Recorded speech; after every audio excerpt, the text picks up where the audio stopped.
Another week, boys, and another twab. This week in Destiny, we're ramping up to our next dungeon race and giving you all a deep dive into the new system called Vanguard Alerts. The dungeon race is coming, introducing Vanguard Alerts, call to arms updates, a new Bungie Foundation initiative arrives. So let's dive in. Preparing for the dungeon race. Once again, we're partnering with Evan and CB Gray to host the Equilibrium dungeon race. They will be hosting on the Bungie Twitch channel with some exclusive interviews, giveaways, and more before the race opens at 9 a.m. Pacific. Now, access and streaming requirements. With the Equilibrium dungeon race approaching, we want to make sure players are aware of our updated streaming guidelines required to qualify for World's First, which we first implemented in the Desert Perpetual Epic Raid Race. So to reiterate, at least one member of your fire team must stream the full duration of the activity. The stream must be on YouTube, Twitch, or Bilibili. The stream must be set to video on demand. If the fire team member wants to hide portions of their screen, they must use an overlay provided by Bungie. Instructions will be accessible via Destiny game, or use their own version that blocks the designated areas provided in our overlay. Team members cannot use additional overlays to block other portions of their stream, even as a joke. The fire team member who streams cannot black out or hide their screen or portions of their screen outside the provided overlay. Game audio must always be on at all times, but players may mute their voice audio. The streaming team members must fill out this contact form before 9 a.m. December the 13th, 2025. All right, essentially the same rules. I actually think it worked out pretty well last time. All right, so Dungeon Zone live stream details. Want to tune into the action live? Tune into the official broadcast here, or stop by any of our partner co-streams that will be announced closer to the event. All right, so introducing Vanguard Alerts. Hey there, Guardians. Engagement team here with a new feature aimed at reigniting a Destiny 2 ritual. Say hello to Vanguard Alerts, coming in week 2 of Renegades. Vanguard Alerts allows you and your fire team to complete a range of activities available to players at all skill levels for rewards that will help you progress in the game. Activities include different playlists, our new Grandmaster Vanguard Alerts, and the Desert Perpetual raid, as well as the upcoming Renegades dungeon. Vanguard Alerts should feel similar to the Vanguard Ops playlist and Grandmaster Nightfalls of old. The goal was to bring back the feeling of logging into Destiny 2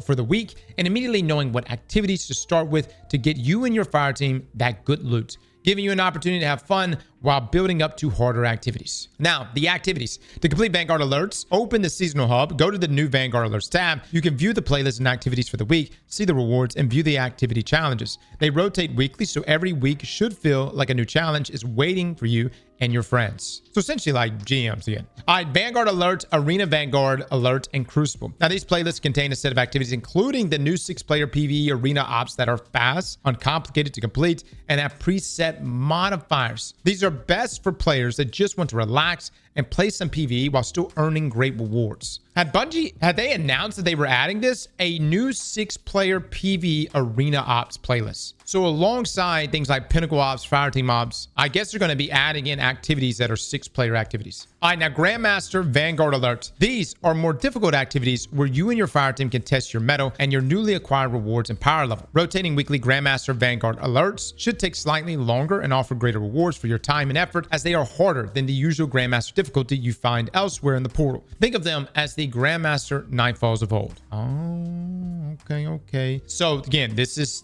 its own thing. You've got Crucible, Arena, Vanguard Alert, Quick Play, Sunless Cell, Desert Perpetual. Okay, look, it's got a Conquest tab up here too.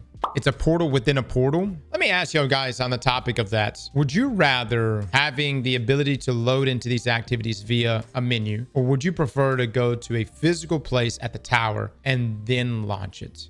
Physical easily?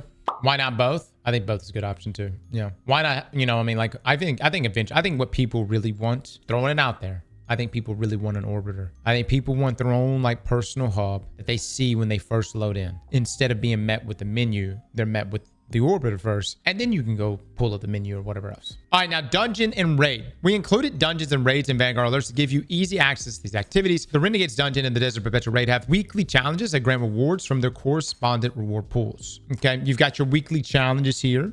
All right. Now, the rewards. We want Vanguard Alerts to be a place where you start your week in Destiny 2, so its rewards have been designed to accommodate that. Each week, the Vanguard, Arena Ops, and Crucible Alerts will offer a multi-stage challenge, with the rewards and XP granted for each stage completed. The weapons you earn from completing each stage will be tier 3 or above, based on your account power and among the highest power drops you can earn in Destiny 2. On top of that, they are a primary source for seasonal weapons, featuring the accelerated assault origin trait, which loads a small amount of ammo to the weapon after dealing sustained damage. So Vice Stinger. Crucible alerts will offer crucible weapons specifically. Additionally, once each week, you can earn the following bonus rewards for completing the first stage in each alert category. Vanguard Alert, 50 Chronologs, Arena Ops, 50 Bright Dust, and Crucible, 50 Bright Dust. You can repeat the playlist activities to receive regular rewards based on the score with a random chance of gaining another seasonal weapon with the extra origin trait. Now, completing Grandmaster Vanguard Alerts with a grade B or higher will reward one pinnacle weapon with the accelerated assault origin trait and bonus XP. Completing the Desert Perpetual Raid and Renegades Dungeon Weekly Challenge grants a seasonal bonus powerful gear reward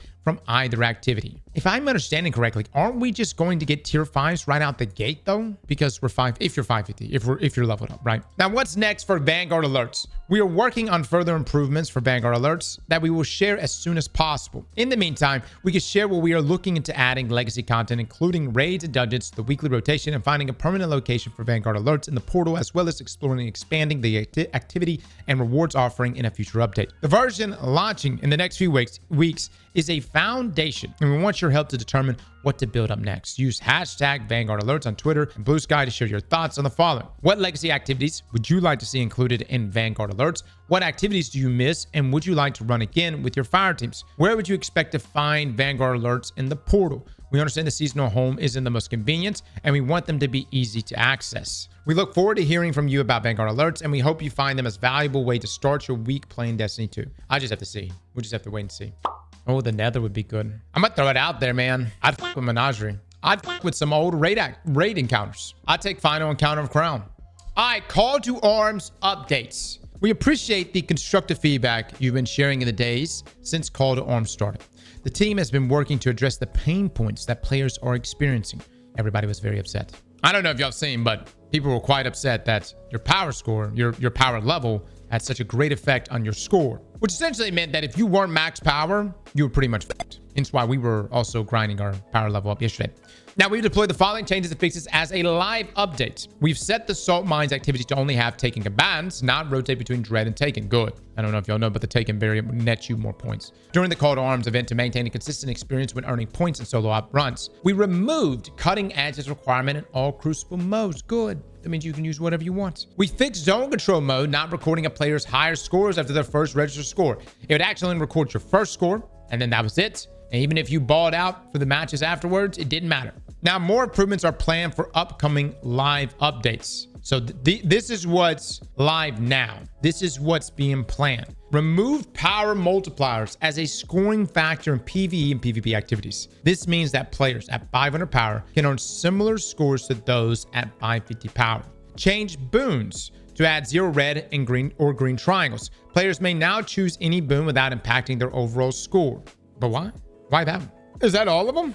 Change all gear player stakes to add 5 green triangles and Call to Arm activities, matching all bows. Our goal is to give players the opportunity for more variety and selecting modifiers during their competition. Yeah, so essentially people are rocking all bows. But I mean, that's the point of that kind of thing, is to push people to try different loadouts. Now, granted, that's very restrictive. But how do we feel? This is the big one right here, guys. Removing power multipliers as a scoring factor in PvP activities. That means players, if you were at 500 power, can earn similar. Now, I don't know how similar we talking, because we're trying to get top 1% or top 10%. Here's what I feel like should happen. Bungie should scale difficulty in this game. Well, that's a weird thing, because I was going to say they could scale difficulty, but the thing is, there's just not a difference in power. You're always at minus 30, whether you're 500 or 550. Previously, it would have mattered. I just like the idea of letting a level 300 take on ultimate. Like, I like the idea of you're level 300 and you want to take on ultimate, go right ahead. Guess what? You won't even make it past the first ad. You will get shit on.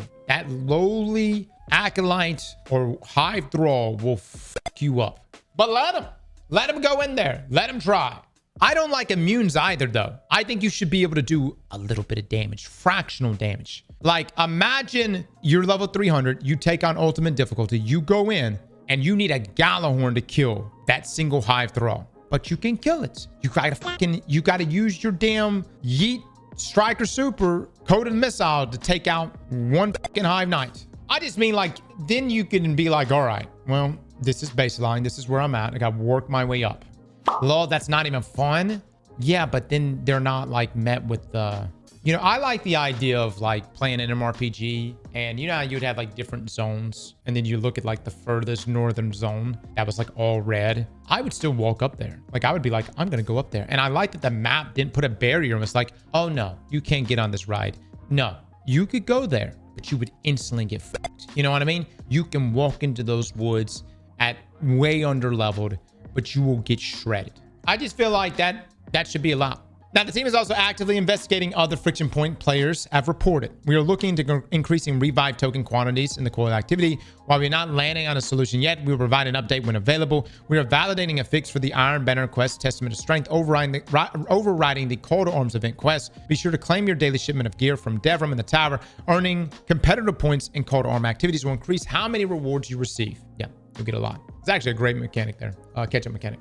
Look, man, there's a lot of like comments we can make about the player base and the size of it and whatnot. I actually think that this event is a great event. It's a free event. It's got a cool aspirational piece of gear to chase. I'm actually looking forward to jumping back in and getting my high score in the different various activities. So I like it. I think if they fix this power level thing, I think that'll probably be all right. I just got to see what the difference in score is. But I'm going to get a 550 power anyways right now because Guardian rank. And not only that, like the item that you're chasing, the helmets, is meant for the most committed players of this time frame. I know, like you guys have pointed out, it's not that many, but still, it's for the most committed players. You should not be able to just like log in at level fucking 240 and grab your helmets. Everything else though is available to you. All the weapons, there's an attunement process. You'll get plenty of drops, and it's a great way to catch up on your level. But as far as the helmet goes, I mean, when it was originally shown to us, that's what it was supposed to be, was an aspirational piece of gear. FOMO takes control now. Look, man, Destiny players, y'all need to go play some Arc Raiders. All right. When you're sitting there with a huge loot haul, and you got a guy that just dropped you, and he's offering to res you, but you got to beg, and he's sitting there saying, beg, bitch, beg, crawl more. Tell me who's your daddy. Say, I'm your daddy. And then after you go through this entire process, they still kill you. You can go talk to your therapist about it. Bungie bounty for good. Hallelujah. I'm not going to go through all this because you guys, we're just going back and forth right now. Known issues. Quite a few of them. Look at this. Hold on. Here it is. Confirmation. Tier 5 call to arm weapons can drop with a visual issue causing them to incorrectly display as a tier 6 weapon. These drops will be corrected to display their intended tier 5 state in a future update. It's a bug, as we all figured it was. All right, as a final note from Bungie, another week has passed, and we've got a lot of exciting stuff coming up ahead of and following Renegades launch in December. We'll continue to keep everyone updated on the upcoming dungeon race, and there's some new SBX armor tuning updates we're excited to share with you all. We hope you continue to enjoy Call to Arms, start getting your fire teams together for the dungeon race, and are excited for what's next to come for Destiny 2, the Destiny 2 community team. All right. No, I think the TWAB addresses them. I'm curious to see how this is all going to play out. These Vanguard alerts. And we'll see how that plays out, man. I know this may behoove some of you, but I actually find Destiny to be a fun game to play. Hence why we still play it. Do they mess up? You damn right. Did Edge of Fate fuck up a lot of things? Yes, it did. But at its core, I think that Destiny is a fun game. And dare I say, one of the most fun games you could play from a gameplay perspective, both in its gunplay, its build crafting, and the content that is worth doing and accessible right now. Slap that like button like your mama told you right.